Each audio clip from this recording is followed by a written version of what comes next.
The laws of our nation should give us hope. Our laws should tell our children what we believe. Our laws should tell strangers who Australians are. Our laws should be a mirror, reflecting our great and generous country and our free, inclusive society. And our parliament should be a place where we make things happen, rather than sit back and let them happen. On marriage equality for too long, we in this parliament have been following, not leading. It is within our power to change this. This parliament can change a law that no longer describes modern Australia and pass a law of which we can all be proud. Let us delay no more. Let us embrace a definition of marriage that respects, values and includes every Australian. Yeah. Let us declare in the House of the Australian people, it is time. The right time to make marriage equality a reality. This is a moment bigger than politics. This moment does not distract the nation. It complements our hopes for the future. I know that all members of parliament will engage in a respectful and a considered debate, and I hope we'll be able to exercise a free vote. I pay tribute to the member for Sydney for offering her place in this bill to a member of the government. Tanya, thank you. Your actions, the advocacy of Senator Penny Wong and the goodwill of many across the parliament prove that bipartisanship is not the problem here. What matters is the outcome, not who owns it. Madam Speaker, for decades the march to equality has been led by remarkable Australians from every part of our country and all walks of life. Governments from both sides of politics have delivered real progress too. The Fraser government passed Whitlam Law, decriminalising homosexuality in the Commonwealth territories, following Don Dunstan's lead in South Australia. Paul Keating lifted the ban on Australians who identified as gay serving in our military. The Rudd and Gillard governments removed discrimination against same-sex couples from more than 80 laws. In Victoria, the Napthine government expunged the records of people who were charged under long-repealed homosexuality offences. Changing the Marriage Act is the next overdue step in the path to true equality. Madam Speaker, I'm a twin. It's a special thing growing up. It's an inseparable bond. But for other twins, where one twin is gay and the other is not, the Marriage Act is the only Australian law that separates siblings.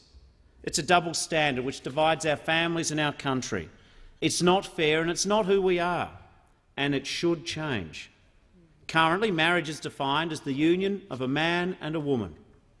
Those 8 words maintain a fiction that any other relationship is somehow inferior.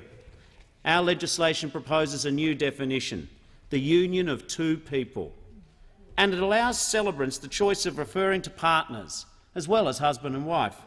To some this may seem a small gesture. In truth, this means so much to so many. To all lesbian, gay, bisexual, transgender and intersex Australians, we offer change that says your relationship is equal under the law. Yeah. To the parents, children, friends and families of same-sex partners, just as the people you love are equal and valuable in your eyes, their relationship should be equal and valuable in the eyes of our law. To same-sex couples, we offer the right to celebrate your love with a public measure of devotion, marriage. When someone has found not just another person they can live with, but a person they can't live without, then they should have the same right to the true qualities of a bond that runs deeper than any law, the same joy and sacrifice, the same care and compassion, the same rights and responsibilities. And we say to all young gay people, we are proud of you for who you are. You belong. We say to you, you have the right to the same hopes, dreams and opportunities as every other Australian, including the right to marry the person you love. In removing discrimination from our country's laws, We strive to eliminate prejudice from our people's lives. Let us be honest. Casual unthinking, discrimination and deliberate malicious homophobia alike are still far too common in our conversations, in our schoolyards, our workplaces and our sporting clubs, and even occasionally our parliament too. This affects community, neighbourliness, harmony and mental health in our cities and our regions, especially in the bush, where physical remoteness can aggravate a sense of isolation. We know 2 out of every 5 young Australians who are gay have thought about self-harm or suicide. 2 out of every 5. We know a young Australian who identifies as gay is 6 times more likely to consider taking their own life compared to their sibling, classmate, colleague or teammate. 6 times. When I was finishing school in the 1980s, youth suicide was still a taboo topic. I can remember hearing of the passing of young men, and no one spoke of how they died. I can close my eyes and see their faces again, forever young. I wonder now if for some, the stigma and the struggle of imagining a future, lonely, isolated, treated differently was too much to bear. Marriage equality says to young people who identify as gay, you are never alone, you belong. This is an act of fairness for all ages. On the weekend I spoke with Sandra Yates from Devonport in Tassie. Like hundreds of other Australian couples, she and her partner Lee have been forced to travel to New Zealand to marry. Sandra and Lee had hoped to marry at home, surrounded by friends and family. But Lee is terminally ill. She's been told she only has weeks to live. Their community raised money to fund their trip and fulfil their dream. They're thrilled to be married, and sad it couldn't happen here, in the country they love. Lee's voice should be heard in this place today. Please, she says, help switch on the light for same-sex couples and take us out of the darkness. Lee, Sandra, you, your friends and families, you should not have to wait one day longer for recognition. This legislation will ensure that same-sex marriages recognised in another country are recognised here. A law that forces our citizens to travel overseas or to the grounds of another nation's embassy to have their relationships recognised is a law not worth keeping. I have not made a habit in politics of speaking publicly about my faith, and I do not seek to preach to others today. But I do believe in God, and I do believe in marriage equality. For me, there is nothing contradictory about extending love, compassion, charity and respect beyond heterosexual Australia. I understand that for people of different faiths this is a complex question. I respect this. It's why I support a free vote. It's why this legislation makes it clear that no minister of religion can be compelled or is obliged to conduct a particular marriage, including one where 2 people are of the same sex. All I ask in return is that this respect be mutual. Just as churches, mosques, temples and synagogues of all faiths and traditions will be free to choose if they consecrate same-sex marriages, let the same respect allow Australians to freely choose who they marry without vilification or judgment. So often in our history, Australia has led the world in social and economic progress.